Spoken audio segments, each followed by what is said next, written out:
Good. Okay, well, thanks for your interest in the hawk watch and in hawks. Um, Tom and I are co-chairs of the Franklin Mountain Hawk Watch Committee of the Delaware Otsego Audubon Society. And what I'm going to do is, since this was intended to talk about the hawk watch and hawk identification, which is really two separate programs. I'm just going to sort of mix in hawk, some hawk ID stuff, some photos, and some discussion of that in with the overall discussion of the hawk watch. So it'll be a little bit of a mix. A hawk ID workshop or program would be, more in depth. Tom has done those, and I've done those, and if there is interest in that, strictly in hawk ID at some point, we could do that. So this is a view from our hawk watch up on Franklin Mountain, the Audubon Sanctuary. I don't know if you've been up there. It overlooks the Susquehanna Valley from the south. And if this video runs, we will see the panorama that the hawk watchers see. Yep. Now it looks like we may not get this. This view is looking to the northeast from Franklin Mountain up towards Emmons. And that's the direction we generally see the hawks coming from on a good day. I don't think this video is going to run. It's been kind of touchy. Okay. Well, in any case, it would swing around to the left. You would see the city of Oneonta come into view, the college on the far hillside, the State College, and then swing around further to the west to see Winnie Hill, and looking down the Susquehanna Valley, and that's about as far as we see. So it's close to a 180-degree view that we have from the hawk watch. There's a couple of other shots that will show that view better. Now we get a lot of hawks. We average about 5,000 or so per year, and we count just in the fall. Some other hawk watches count in the spring migration. We're just a fall hawk watch. People have tried in the spring, and they've also tried from the other side of the valley, which would be a better view for the spring. But there is no great concentration that we found of raptors in spring. There are some very good spring hawk watches in New York. One up on Derby Hill, north of Syracuse on the southeast corner of Lake Ontario. Another one, Braddock Bay, over near Rochester, that get very good flights in the spring. But we're strictly a fall hawk watch. And we don't quite know what brings the birds to us. We speculate that the valleys to the northeast sort of funnel the birds towards us. The orange dot in the lower middle of this slide is Franklin Mountain. And those valleys to the left or to the right, the Charlotte Creek, Skenevis Creek, Cherry Valley Creek, and then the Susquehanna River Valley going up towards Cooperstown, they all sort of point the birds out at that area around Emmons where we do often see them. And the effect that those valleys would have when the wind is from the northwest particularly, but north and west also, is to give the birds lift up off the edge of those valleys as the winds hit it. And those are our best days, when the winds are out of the northwest. So that's, we haven't proven that, but that's sort of our theory of why the birds focus in over Oneonta. I'm going to show the birds sort of in the order that we see them in during migration. The birds have peaks when they pass during migration. And one of the first to come is this one, broad-winged hawks.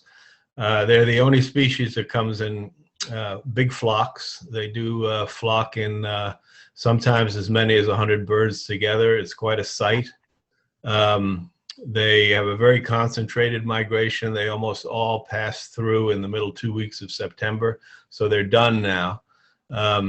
And they have a long way to go. They winter in northern South America.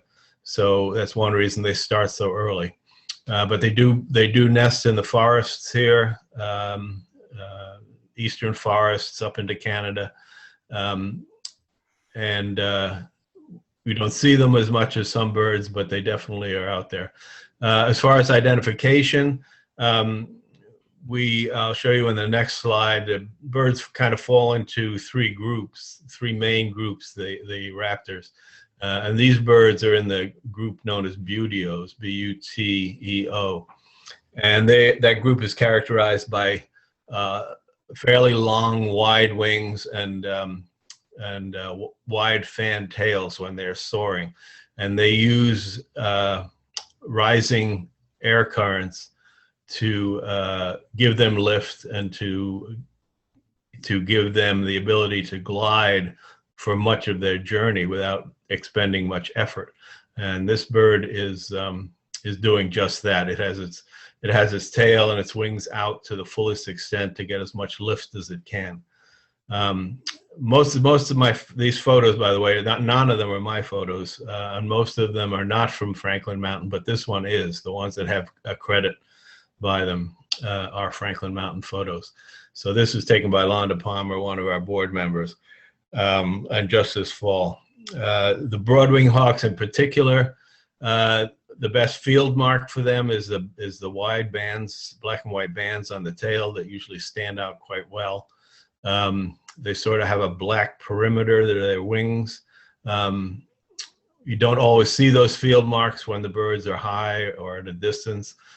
So we use a lot of other clues to identify the birds. How high up in the air do you think that is? Is that like a really good telephoto that's getting that? No, that's a pretty low bird, I would say. I don't know, maybe a couple of hundred. I mean, Londa has a pretty good camera, but no, you wouldn't get a picture like that if it was a real speck. You know, sometimes they get so high they are just like little specks in the sky. So that's a pretty good photograph. The hawks are pretty tough to photograph. I'm not a photographer, but it's a challenge. You know, very often all they get is a silhouette against the sky. Yeah. To get the actual markings like this with good lighting is a challenge, and this is one of, you know, a few good photos that we've had from Franklin Mountain, and we've had a lot of photographers up there. Regular people come up with big equipment, and you know, we always love to get photos, but it is a challenge. But yeah, I would think that bird maybe not even 200 feet high. So this is a guide that I like because it's pretty simple, and it does emphasize the points that we use to identify hawks. And when I'm talking about hawk identification here, we're talking mostly about hawks in flight, birds that are flying over. You know, perch birds is a different matter, but at Franklin Mountain, we rarely see birds perched. They're almost always on the move. So those top three silhouettes are the major three groups of raptors. We count about 15 different species each season at Franklin Mountain, and most of them fall into these three categories. And you can see there are significant differences there in the shapes, and that's definitely one of the clues that we use to identify birds, at least to put them in one of these groups. And if you can get them in the family that they're in, then you reduce the odds for identifying them, or reduce the challenge in any case. So left to right there is the falcons. We get three species of falcons, and the best characteristic from them, as you can see, is those pointed wings. long tails.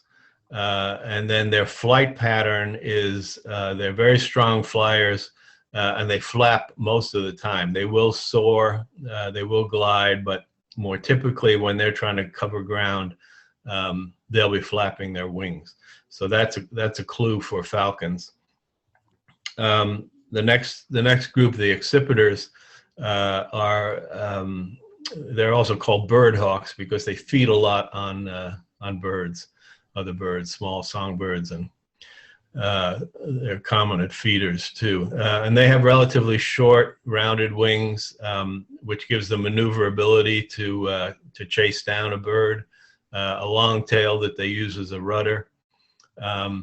And they also have a very distinctive flight style, the accipiters. They will flap 2 or 3 times and then glide, and then flap, glide, flap, glide. So when we see a bird coming, even if it's distant and it's got that flight pattern, we can be pretty confident that it's an accipiter.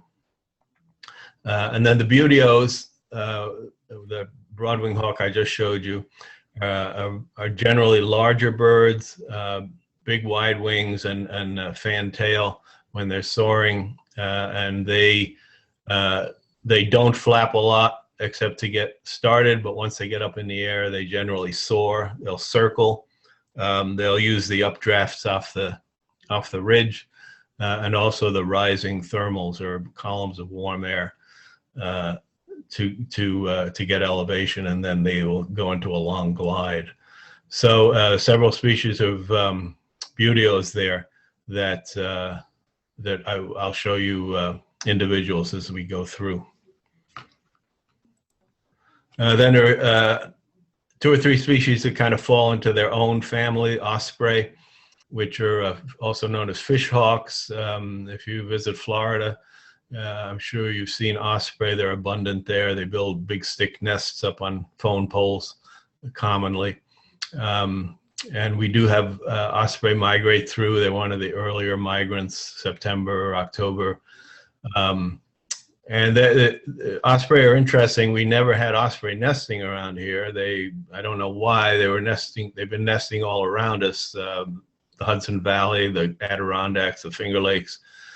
But we never had them. But until just a couple of years ago, a couple of osprey nests have popped up. There are 2 over near Goodyear Lake and 1 up near Otsego Lake. So we may be seeing these birds more commonly in the summer now. That would be great. They're a species that were quite affected by DDT, as were some of the other birds, bald eagles, peregrine falcons, and so they have made a comeback, and maybe that comeback is just reaching us.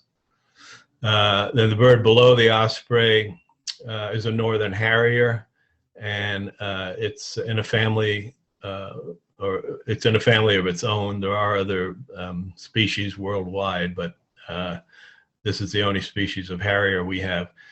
And when they're migrating, they're usually pretty high. The characteristic that we use for them is they're often holding their wings in a V shape above their body.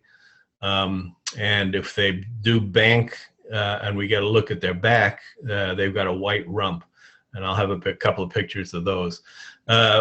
It's not at all uncommon in fall, spring, and winter to see harriers here hunting very low over the fields. They just hang over the fields without flapping. It's almost as if they're defying gravity. And they'll drop down on a bird or a mouse or something. One of my favorite hawks to watch fly.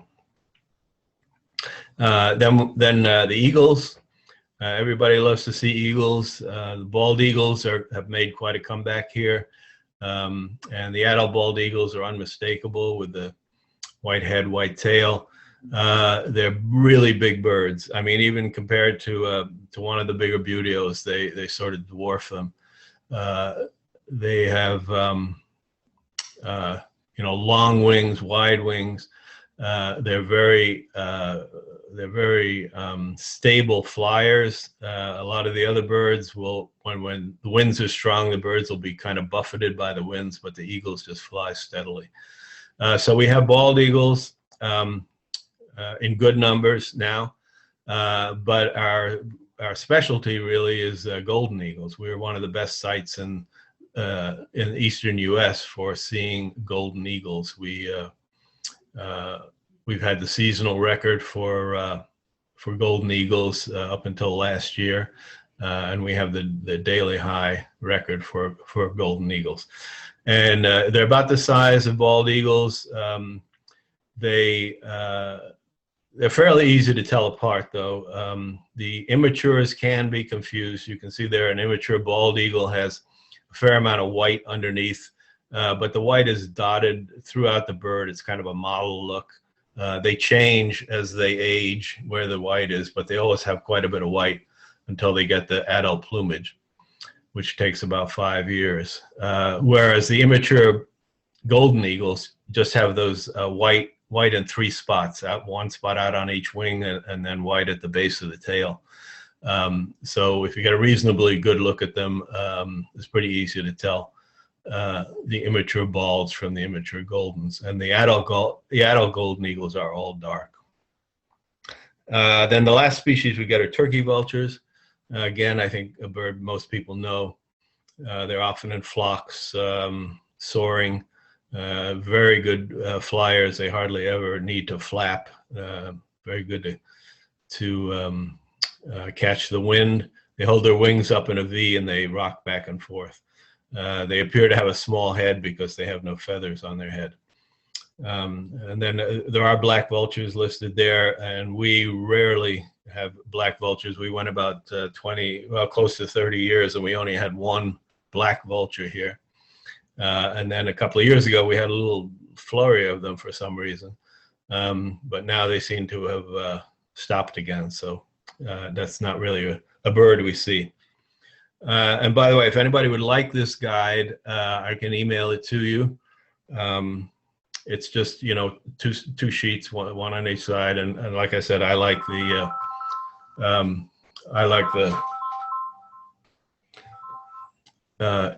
the silhouettes and the simplicity of it. Yeah, that'd be great if you emailed it to me. Yeah, if you send me an email here, okay, then I'll get back to you and send you a copy of it. Does everybody have that? It's pretty easy. info@DOAS.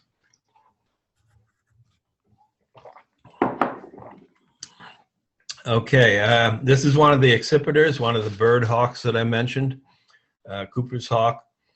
And they've got those shorter wings and a long tail, and they have that flap glide flight. If you have a bird feeder, you may well have Cooper's hawks showing up to see if they can get a meal. They take birds as big as blue jays or mourning doves. They love a nice plump mourning dove. That chart below shows you the timing of the migration at Franklin Mountain. As I said, the birds kind of come through in pulses during the fall, and you can see we're kind of in the peak of the Cooper's hawk migration right now. And they seem to be on the increase for whatever reason, which is a good sign. The other accipiter species, the sharp-shinned hawk, which I'll show you in a little while, is in decline. So something is going on there. This is an osprey, not around here. That's an ocean going fish. But we do see this. We do see osprey going over carrying fish at times. They'll come up out of the valley. They've obviously snagged something in the Susquehanna, and I don't know how far they carry it, but there's almost as if they're packing their lunch with them. One interesting thing about the osprey is they always turn the fish so it's head first, so it's more streamlined when they fly. A lot of field marks on an osprey. Those black spots there at the wrist, in the wing, usually stand out, and the shape of the wings are a real clue. They hold their wings in sort of a bent V shape, each wing, like one side of a W, I guess would be a better way to describe it. A real kink in their wings, and also the wings are bent upward. So when we see an osprey, plus they're good-sized bird. They're bigger than the hawks, but smaller than the eagles. So we usually can ID osprey pretty easily. This is one of the falcons. This is the smallest falcon we have, a kestrel, and about the size of a dove or a blue jay, maybe. Quite small. If you see a small hawk perched on a wire around here, along the road, probably 9 out of 10, or even more, really, maybe 95 out of 100 are going to be kestrels. They are birds of the open country. You definitely can see here the pointed wing shape that the falcons display. They're very fast. They hunt by speed, although kestrels' main food is very often grasshoppers and dragonflies. We see them catch dragonflies in midair and pull the wings off and devour them, all while they're flying. They're very colorful birds, the most colorful of all the hawks, I think, that we have, probably. The males have the blue wings. The females are more that russet color. And you'll also notice they sort of have a sideburn, and that's a characteristic of all the falcons. They all have a sideburn that not quite sure what the purpose of it is, but they all have it. So kestrels come through in September, starting in September. They're a species that seems to be in decline. Nobody's quite sure what, possibly loss of habitat, because they do like open areas, and as areas go back to the woods, habitat is not as good for them. They're light colored, and they flap. To me, they seem to flap like butterflies, which is a clue that a kestrel is coming. Okay, here's a view of the hawkwatch itself. It's on an elevated mound, and we've got some amenities there. We've got a shelter that was built by a Boy Scout Eagle project. We've got an informational kiosk. That owl that's up on the pole is sort of a decoy for the hawks. Hawks don't like owls, and sometimes they will come in and take a dive at it, and at the last minute they realize that it's fake and veer off. But a couple of species in particular, sharp-shinned hawks and merlins and other falcon, like to take a pass at the owl. So we get to see that. The hawkwatch is on the Audubon Sanctuary property, and the property has marked trails through a variety of habitats. So it's a nice place to visit even when the hawkwatch is not going on, and it's free and open to the public. And we do get quite a bit of visitation. Last weekend we had just a lot of people up there enjoying the nice fall day. It's got a wetland. This is a merlin. This is the other falcon I mentioned. Again, very distinctive wing shape. Really can't mistake it for any other bird or any other family than the falcons. And these birds are also small, a little bit bigger than the kestrels, but they are much, much different personality. They're very feisty, aggressive. They'll go after anything that's up in the sky, up to and including eagles. They just seem to like to harass other birds, just not for any particular purpose, just for the fun of it. They just will, they just, it's almost as if they're playing. And they're very fast, and they come in low sometimes. I think we probably miss some merlins sometimes if we're looking out at the far horizon. I think a Merlin could go by us and we wouldn't even know it. They will come up just over the tree level, and very fast. They don't waste their time. This is an interesting bird because they also were affected by DDT. And when I started birding maybe 40 years ago, if you wanted to have a chance to see a Merlin, you had to go to the Adirondacks, and even then it was a long shot. But now they have moved southward, and they have moved into cities. The city of Oneonta has a couple of nesting pairs. Up in Wilbur Park, there's a pair.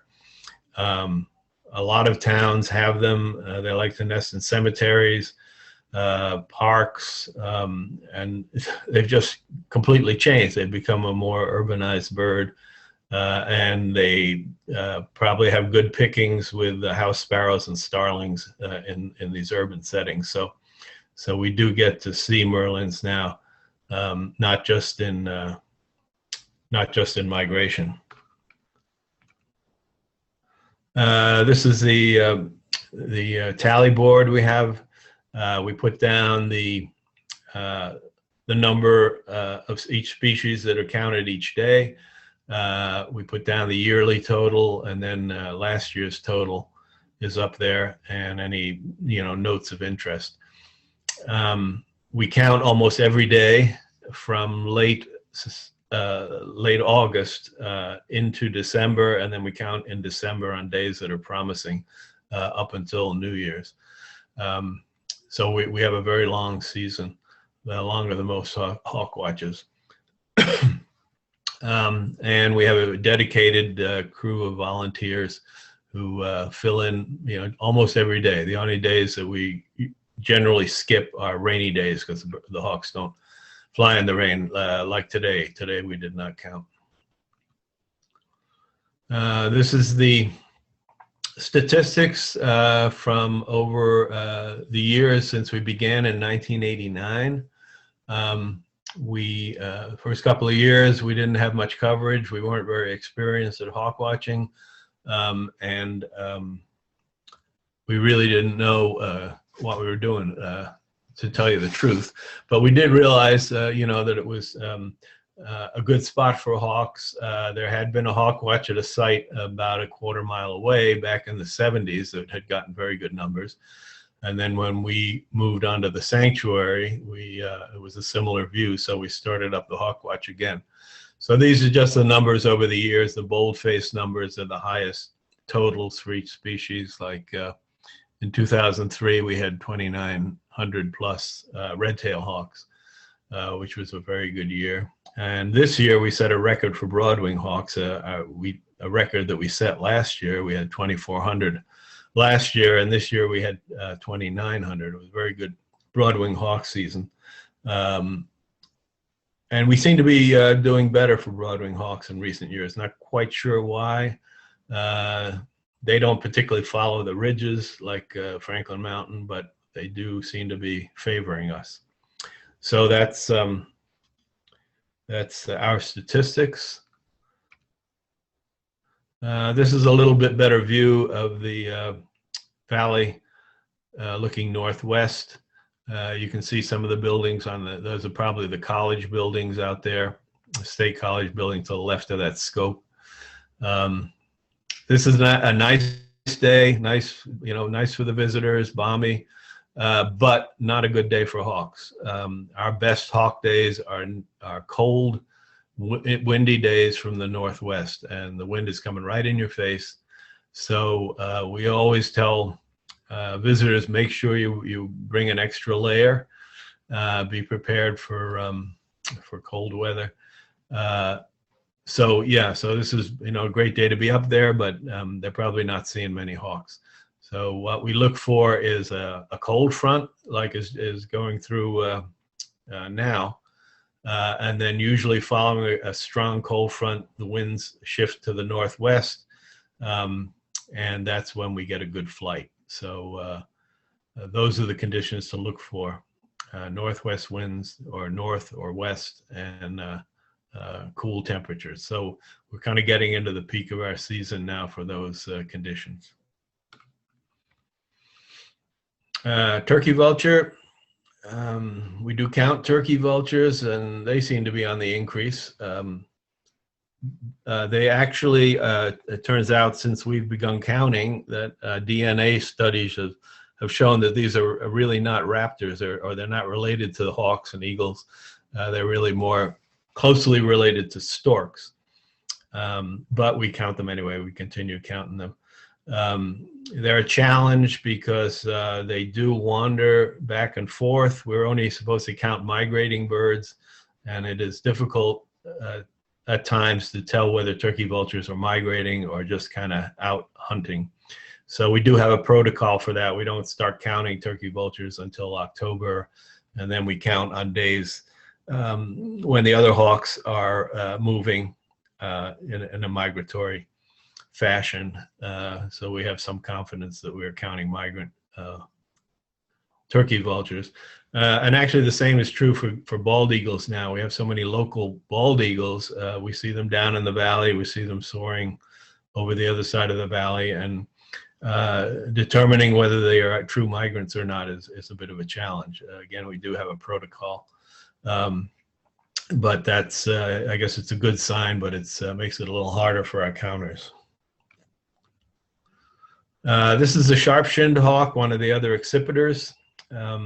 And this is not a great photo, but I did put it in there because it does show the shape of the bird quite well. The short, rounded wings, long tail. And this bird has a squared-off tail, a little notch even in its tail, which is a field mark we use to separate sharp-shinned hawks from Cooper's hawks. They're very close. They're closely related, and they look very similar. And the shape of the tail is one of the clues we use to separate those two species. Cooper's hawk has a more rounded tail. We also, another clue that we use for all of the hawks when they're soaring and they're circling, the size of the circle, how long it takes them to make a circle is related to how big the bird is. The eagles take a long time to make a full circle when they're soaring. But the smaller hawks, like this sharpshin, if it should be soaring, will make a much smaller circle. So it gives an idea of the relative size of the bird. It's difficult if there's a single bird in the sky.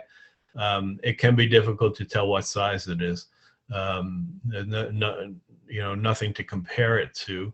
If there's more than one bird, or that helps. If there's a red tail with a sharpshin, you can kind of tell immediately by the size that they're two different birds, but that's not always the case. So this is a sharp-shinned hawk. It's another bird that would be showing up at your feeder, trying to grab a sparrow or a chickadee or something.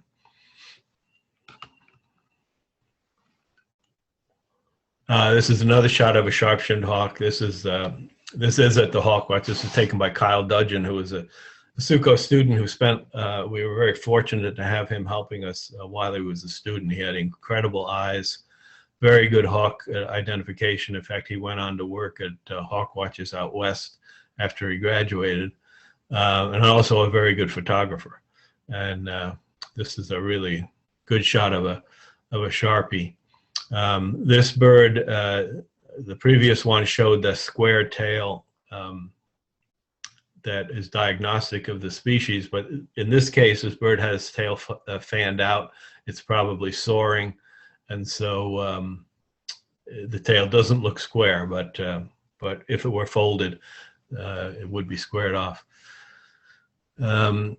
Another clue we use with the sharpshins versus the Coopers is the size of the head, how far the head projects ahead of the wings. Sharpshins have a smaller head than the Coopers. This is the harrier bird I mentioned, is in its own family. Beautiful birds. Just this is a male. This is one of the species you can tell the males from the females.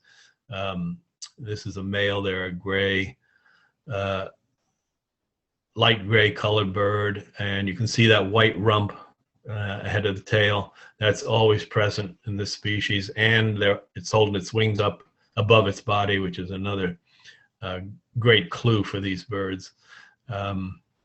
black wingtips. So they're fairly easy to identify if we get a reasonably good look at them. And we're kind of getting towards the peak of the harriers now. They rarely nest around here. They're open field nesting birds, and their habitat is disappearing. They seem to be in decline. Some of the nests are lost to mowing. So it's always good to see harriers. We do, probably the winter is actually the best time to see them because they do stick around some years and hunt here. Is that a Buto one? No, it's in its own family. Oh, it's in its own family. Okay. Yeah, it's as I said, there are other members of this family elsewhere in the world, but this is the only one in North America, the only harrier. And yeah, they're great birds to watch. One of my favorites, definitely. This is also a harrier.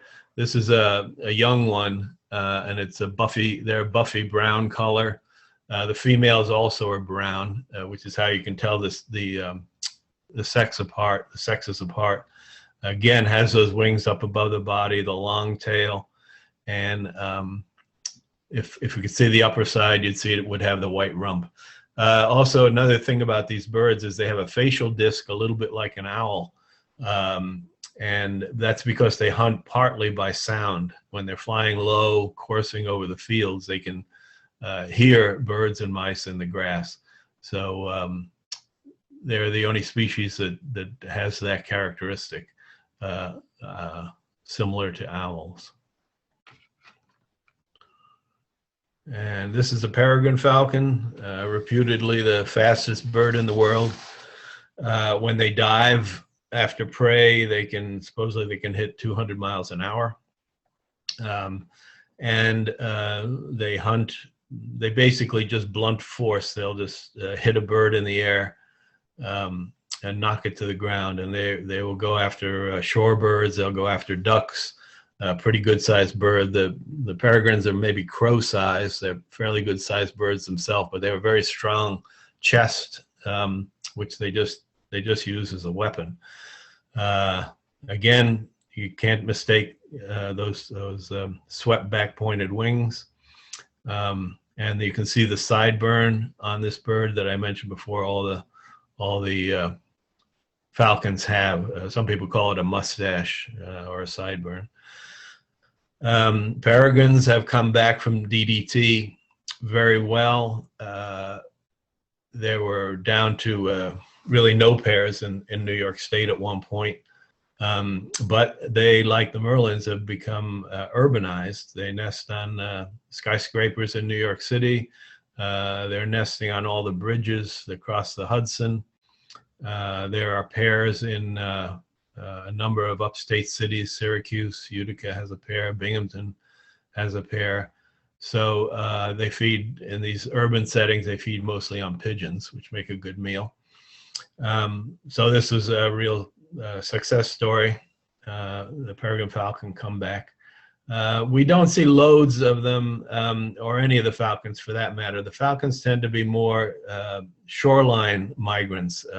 Hawk sites such as Cape May, New Jersey, Lighthouse Point, which is the south shore of Connecticut, and Fire Island on Long Island, they get big numbers of falcons migrating through. Many more than the inland hawk watches. So to see falcons, those are the best spots to go and see good numbers of falcons. This always was our most common species, red-tailed hawk. This is a buteo, big wide wings, fantail, a lot of surface area to soar. And again, like with the kestrels, I said, 9 out of 10 small hawks you see perched would probably be a kestrel, while 9 out of 10 large hawks that you see perched will probably around here will be a red-tailed hawk. Very common to see them along I-88 or perched out on the edge of meadows and in trees. Their main prey is voles and mice down in the grass. They have a few characteristics that are really help with their identification. The one is that band across the belly, kind of a speckled band. Now there's a lot of variability in red-tailed hawks in coloration. Some of them are very, very dark.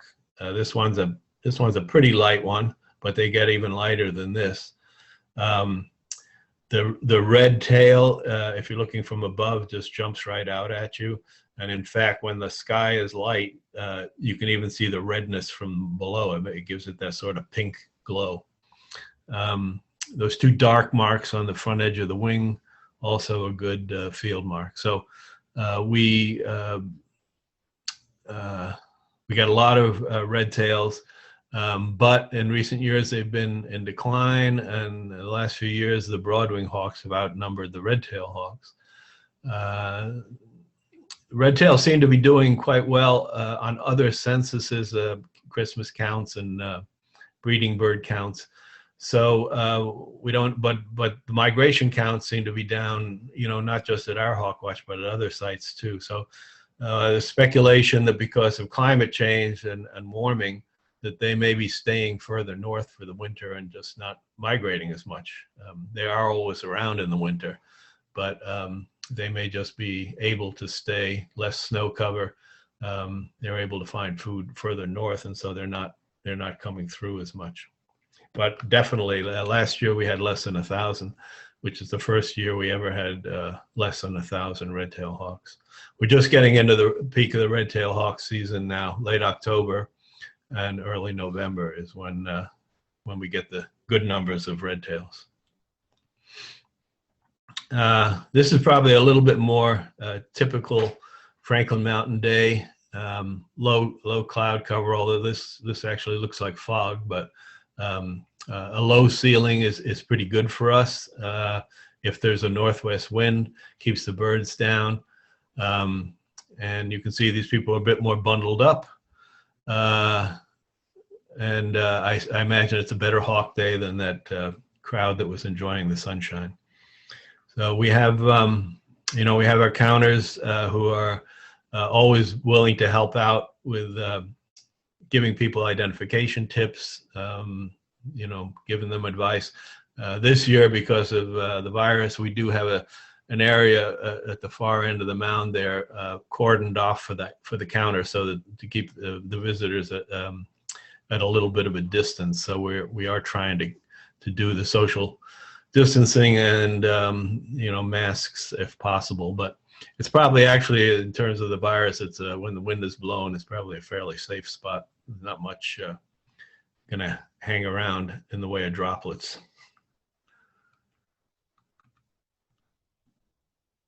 This is a red-shouldered hawk, another buteo. Not a great photo, but it does show the marks that we use to identify this species. The most prominent being the tail. It has those black and white bands, which are narrower than on the broad-winged hawk that I started with. And their migration usually doesn't overlap much, since the broad-winged hawks go early. The red shoulders are a later season bird. So that tail is a good field mark. And then out towards the end of the wings is sort of a white crescent, almost a translucent patch that stands out when the sky is bright. So when we see that, we're pretty sure we have a red-shouldered hawk, and they are very attractive birds when they bank. They have red, rufous red on their chest and on the underside of the wings. So they're very, very pretty bird when you get a good look at them. The way the birds fly, typically they will, when they're soaring and circling, they will at times bank a little bit sideways, and that's when you get a good look, especially if the sun is hitting them at the underside, and then they'll, on the other side of the circle, they'll bank the other way and you'll see the back. So we keep our eyes on them and wait until they turn in the right direction to see these field marks. But again, the silhouette of this bird identifies it as a buteo. This is a goshawk. This is the third member of the accipiter family, and a pretty rare bird.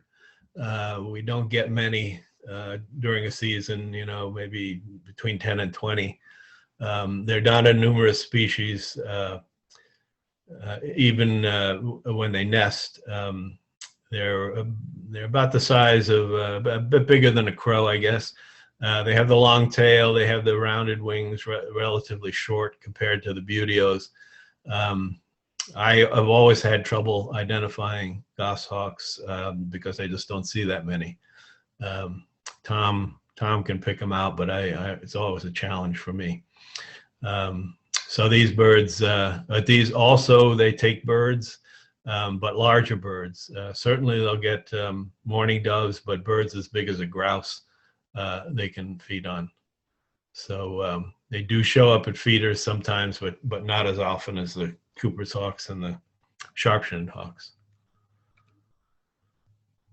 Now this is a bird that Franklin Mountain is most noted for, golden eagle, and they come. We're waiting for the first one anytime. Might come tomorrow after the winds shift to the northwest.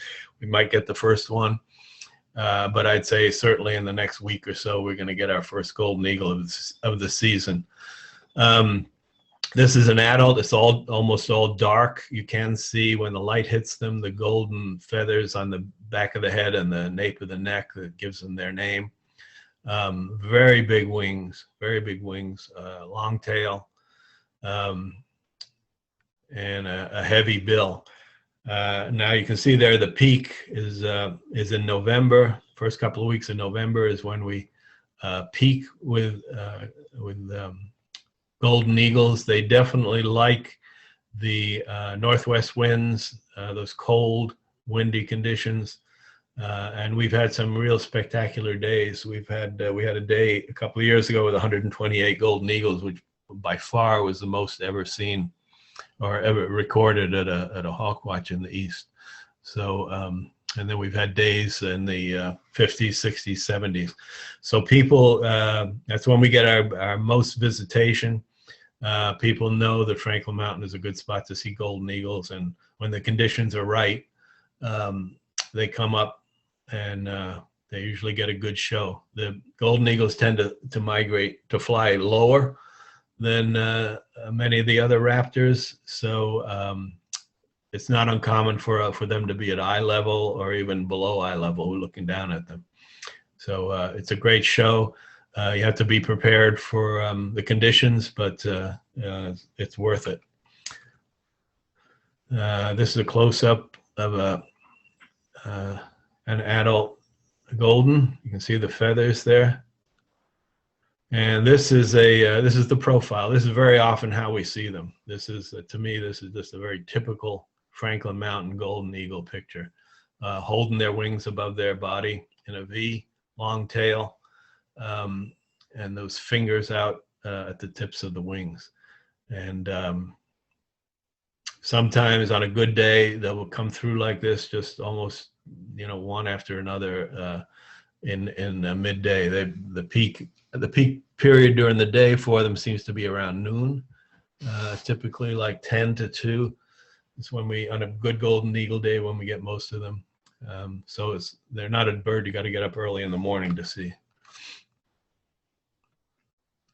So here we're back with the comfortable folks. They must be seeing something because they've got their binoculars up. And the last bird I'll show is the bald eagle. Again, I don't think that you need any identification tips for this bird. Immense wings, very steady flyers. This picture was taken actually by a 12-year-old girl, Courtney Moore. She was 12 when she took this picture, and it's really the best bald eagle photo we've had at the Hawk Watch. And this was a bird that came in very low. And I just wanted to talk quickly about a couple of other projects that we've done following out of the Hawk Watch. Since we got so many golden eagles, we it piqued our interest as to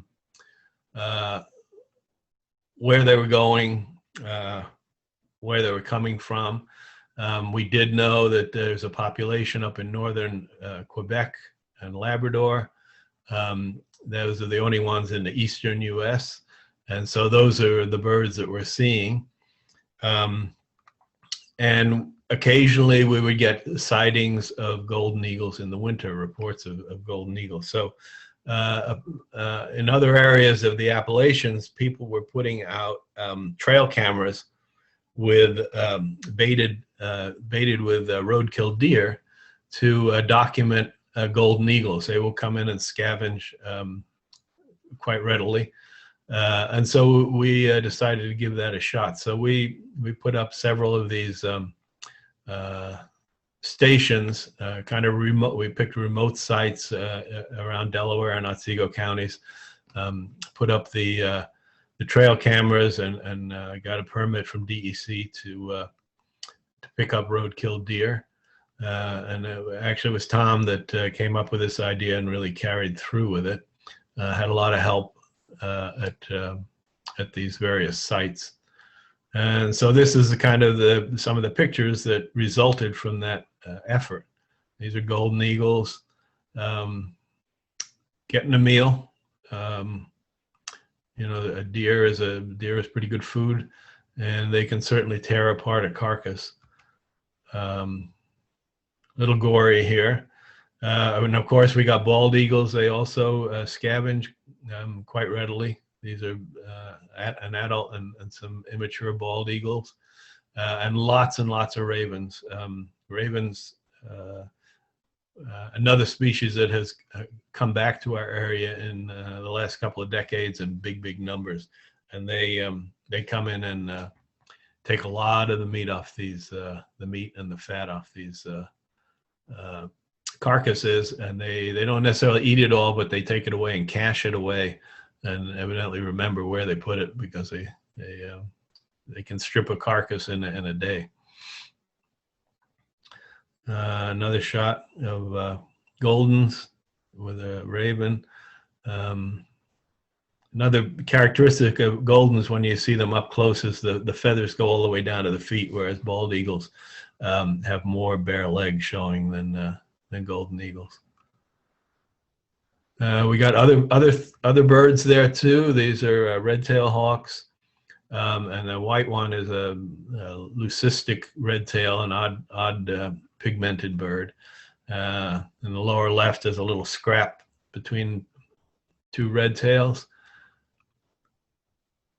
This is a shot of actually a rough-legged hawk, which is a bird I didn't show you because they're so uncommon. But this one, I was in there, I think, just because of the odd position of the wings flying. And this was, yeah, this location was in Guilford in Shenango County. Nocturnal birds came in. We could set the cameras to take infrared photos at night. This is a barred owl, great horned owl here over Edmiston. Mammals came in, bobcats, foxes. When you put a free meal out there, everybody's going to want a piece. Fishers. Fishers are in the weasel family, and they were almost extirpated from this area from trapping. But they've made quite a comeback, and it was a surprise to how many fishers we saw. I think even DEC didn't realize how many fishers were present, but they came in at night to feed. Lots of coyotes also.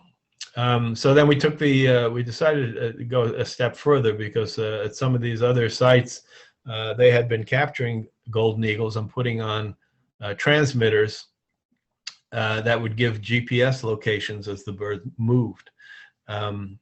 So we did some fundraising. They were expensive devices, and we raised some money for a few of these transmitters. And very fortunately, DEC had an employee, Scott Van Arsdale, who was both licensed and experienced in capturing eagles and handling them.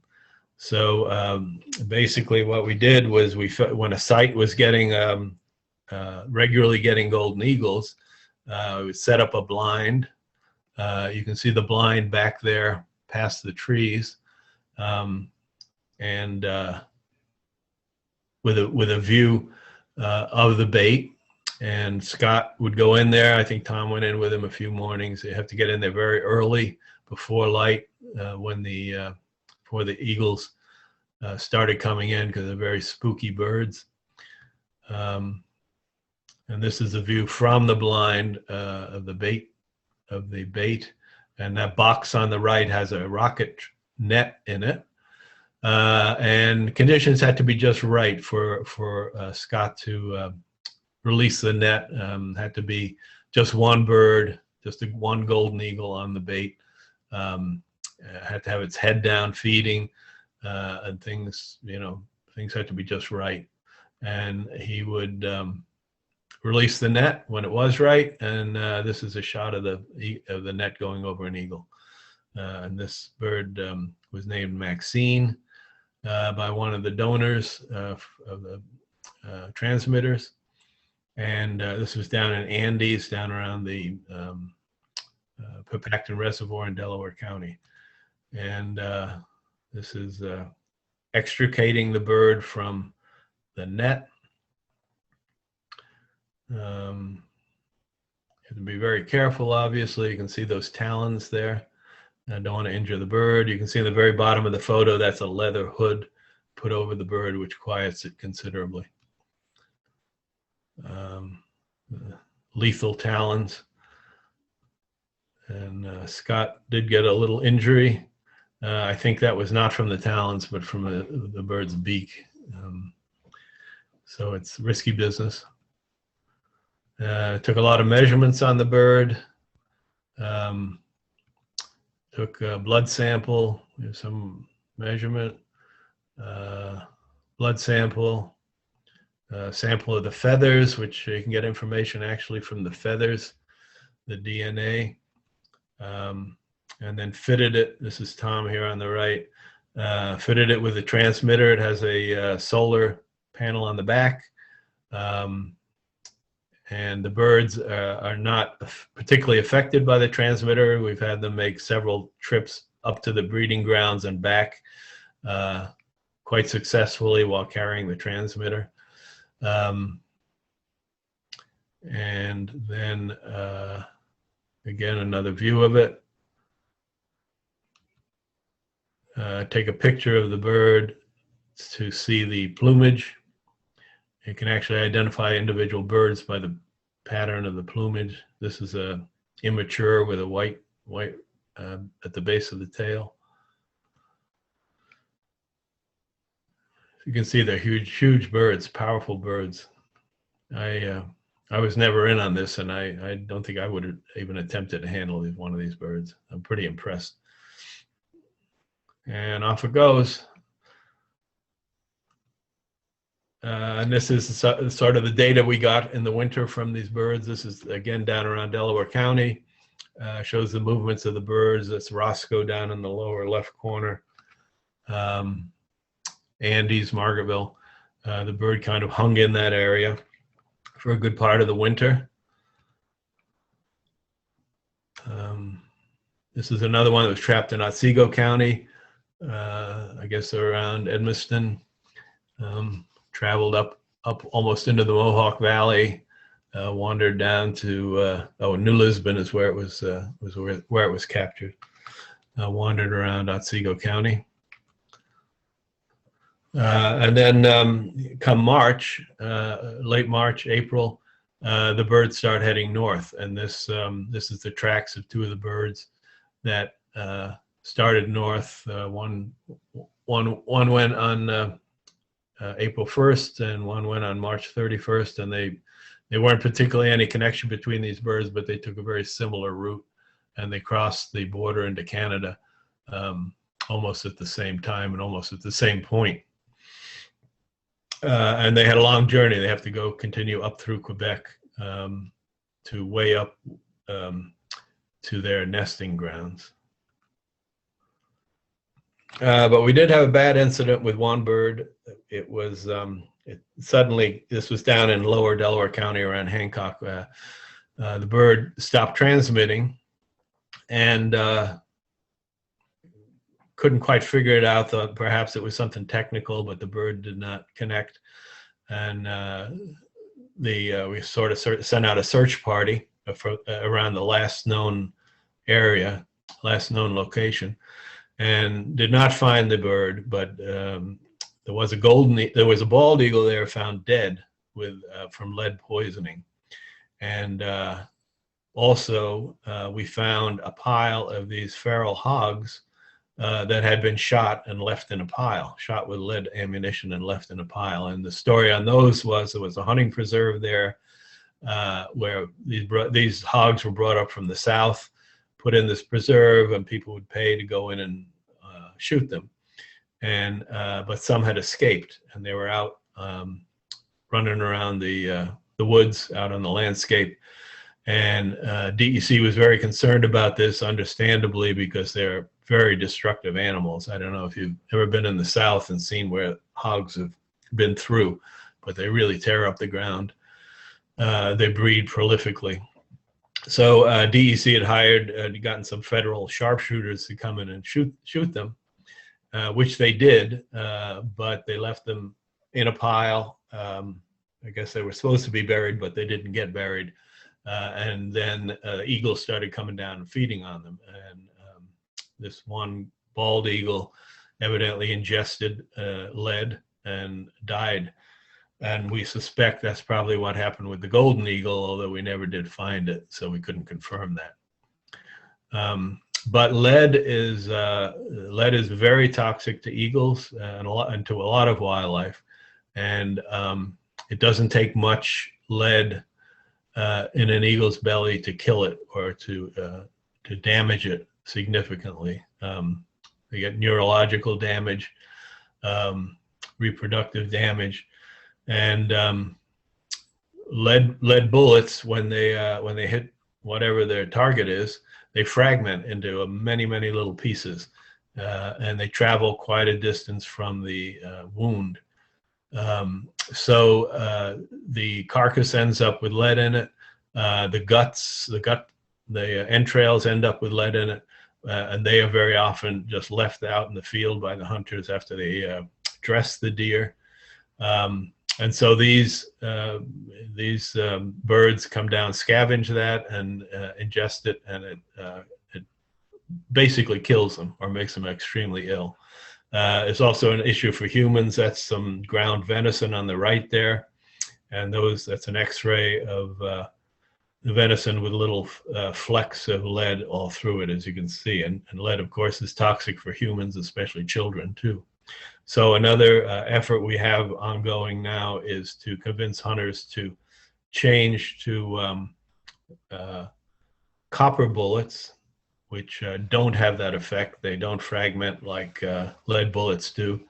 They're effective, they cost a little bit more, but if you do hunt, or if you know hunters, you might want to suggest to them that they consider changing to copper bullets. This just gives some statistics of how many lead fragments were found in some deer carcasses and in the gut piles.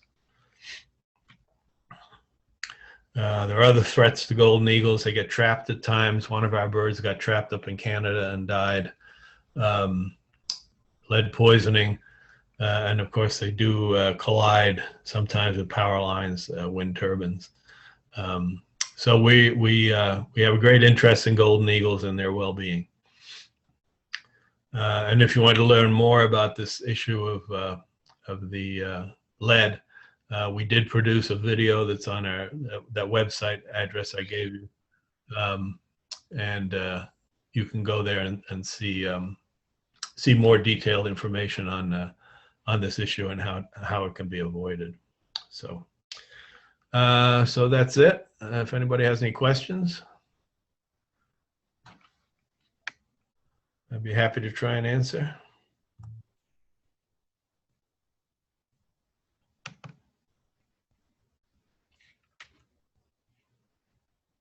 Thank you. That was pretty awesome. Yeah, I don't have a particular question, but I remember talking to you, Tom, about switching to copper, and I finally did, and I'm glad I did. I don't know how many times I've taken a bite of venison and gotten a little hunk of lead in my mouth, and that it's unpleasant at the minimum, and to see its effects on wildlife. For the cost of a box of 20 shells, it's well worth it. And Is there a cost difference in the bullets? there used to be a large cost difference, and it's come down so that it's insignificant. The lead bullets, the cheap lead bullets are about $20 a box, and Walmart's been selling copper bullets for less than $23 a box. So the cost difference is insignificant. Very minimal. Yeah, definitely. So what's the hang up for hunters? Is that just they lack awareness? That's a big problem. And another issue is that there are people who are very concerned about gun rights, and they are somehow convinced that the effort to switch from lead to copper bullets is an imposition on their gun rights, that it's an incremental effort to control all their ammunition use. And we don't care what ammunition they shoot at the target range. We don't care what ammunition they use for home defense. We don't care what ammunition they carry around when they go to the Michigan State House with their assault rifles. We just don't want them poisoning eagles and other wildlife. Yeah, and it's when you talk about fragmentation, I mean, the tiny little pieces I've found them in this far from where the impact was. It just goes all over the place. Right. Those lead bullets just basically just vaporize almost. And the worst thing is when you put them in a meat grinder, you get one little piece of lead in the meat grinder on the metal, and it starts smearing that metal through all the meat. So it mixes it really well. It's not like like if you had a shotgun pellet from a bird, you could spit it out. Your stuff just gets mixed right in with the ground meat. Yep. Yeah, what turned me off was venison meatloaf, and I was chewing on it. I'm lucky I didn't break a tooth. It was a pretty decent sized hunk of lead, and I was just like, yep, that's it. No more lead bullets for me.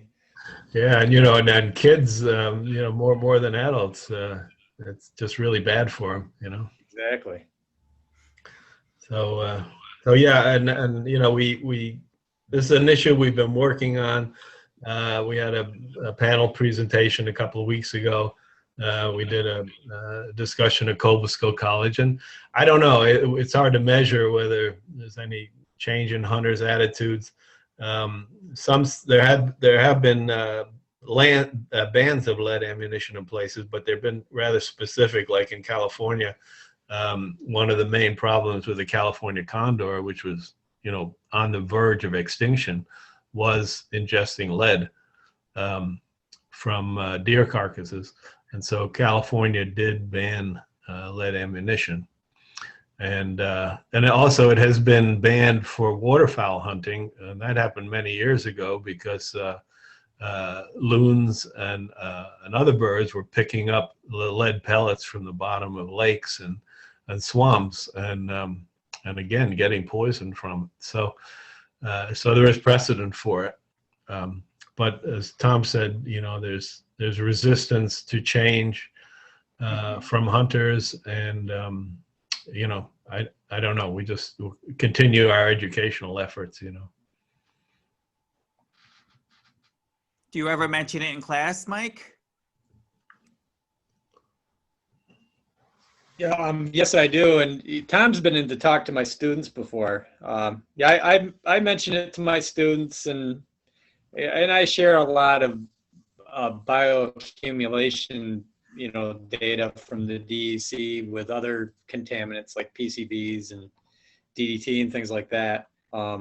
And yeah, so all you can do is put it out there. Ultimately, you can't force someone's hand. But I have had students say, "Oh yeah, that's what we use, so that's a good thing." So I don't think it's.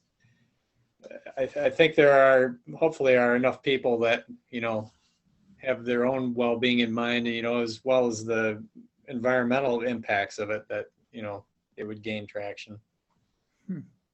But then I have heard people, you know, have the same sentiment as Tom had mentioned about, you know, people thinking it's an infringement on their gun rates. I mean, I can make a box of 20 last me like 5 years, so it's not a huge cost. Interesting. Okay. Well, thank you, Tom. I do have a couple of other people that might be interested in coming up on Saturday. I'm going to send them your email and then ask them to contact you if they are indeed interested in coming up. Thank you. I appreciate you guys being willing to do this. I'm sorry we didn't get more teachers out, but I learned tremendous amounts. So in that way, I was very happy. And I probably will head up at some point, but I live around the corner, so I'm often up in the Audubon. And actually, I'm involved with the Oneonta World of Learning. So we've had some children's camps up with you guys and some things. So yeah. Yeah, no camp this summer, but maybe next one. Unfortunately. Yeah. But it is a beautiful place. Carrie, if you get a chance, get on up there. It's going to happen. It's just a matter of whether or not it happens to be this Saturday. Yeah. And that's really what it is at this point. So yeah, we're looking forward to it. Thank And just you. some gorgeous views from up there. Mm-hmm. I finally made my way over to Emmons Pond. So that's not too far from there yet too. Yeah, it's an interesting spot. Well, thank you so much. Okay. Well, Okay. I'll be looking forward to seeing anybody if they're showing up on Saturday. All right. Thank you, Tom. Thank And give my Thank best to your wife. Let her know I said Okay, hi. thanks, Aaron. Okay, bye-bye. Bye-bye. Bye. Take care.